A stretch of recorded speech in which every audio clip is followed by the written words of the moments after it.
Salt, a common condiment meant to enhance the flavor of food, but salt is more than a meal staple. Salt is necessary for life. Salt is symbolic. Today, let's take a journey through history, through the body, through the spirit, to explore salt as more than a seasoning. Let's see why it has been revered by cultures for thousands of years. Symbolically, salt represents preservation, purity, and covenant. Yah's covenant with his people are covenants of salt. They are holy, set apart. Salt was offered with sacrifices, a sign of purity, loyalty, and permanence. When they offered bread or grain, it was seasoned with salt, a tiny crystal holding deep meaning. According to apocryphal scripture, salt is one of life's essentials, along with water, fire, iron, wheat, flour, milk, honey, the blood of the grape, oil, and clothing. Salt isn't just practical, it's spiritual, it's sacred. It carries intention and deep meaning, representing cleanliness and the Holy Spirit. In the book of Revelation, Babylon the Great is declared a habitation of devils, foul spirits, and a cage for unclean and hateful birds. Babylon, though a real ancient city, is also representative of a power that opposes Yah and leads people astray. Idolatry is one major way people are led astray, and one practices idolatry when they have not been preserved or when they lose their salt, rendering it useless and meant to be thrown out. It is for this reason that disciples of the biblical Messiah are ordered to walk in the Spirit and not in man-made religion. Because when something is not salted, it is vulnerable to uncleanness.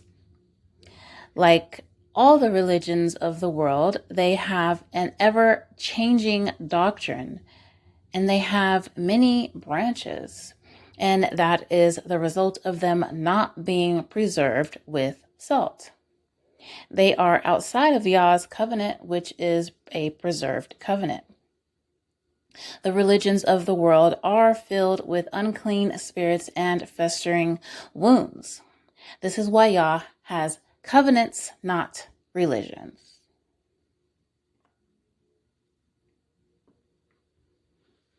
But let's talk about salt in the body. Bacteria cannot survive where there is a lot of salt. Whenever you are sick with a sore throat, today, or even when you were growing up, your mom probably had you gargle with salt water. She wasn't trying to torture you. This is good old folk medicine. Salt, being antimicrobial and anti-inflammatory, can fight off those troublesome microbes that are causing your throat pain. Salt drives out impurities, it cleans wounds. Though salt is not an herb, from an herbalist perspective, salt is warming and dry. It kills slugs, for instance, because it draws out the water from their little moisturized bodies. With salt, balance is key. Too much or too little intake can affect us negatively. But ultimately, salt is needed to balance the water and minerals in our bodies. From throwing salt over the shoulder to sitting in a circle of salt, this prized mineral also has a spiritual history. So let's talk about that. And this is especially because salt is believed to protect. And that actually does make sense. See, when you follow the ways of Yah, you are protected. And as mentioned earlier, Yah's covenants are covenants of salt. They are protective barriers. Salt has been used to heal, purify, protect, and preserve. The ancient Egyptians used salt to preserve bodies for eternity through mummification, as they believed the body was essential for the spirit. And biblically, this does have some truth to it, but only to the extent that a new body is given after death. A transfigured body, like the one Enoch received in the book of Enoch, is essential for the spirit realm. If salt preserves, it makes sense that it also purifies and clears stagnation from the body and spirit, because moisture or dampness is a kind of stagnation. Today, we see the same lessons reflected in the secular world.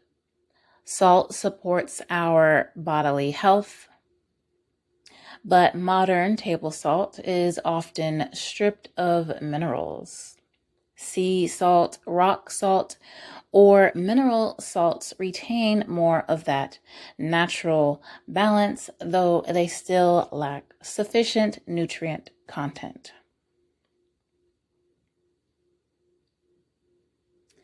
So next time you sprinkle salt over your food, take a moment and consider how prized it was to the ancients, how prized it is to the Most High, and how essential it is to your well-being. Thanks for joining me on this journey as we spoke about salt. If you learned something new about salt today, like, comment, and subscribe for more herbalism from the lens of history and spirit.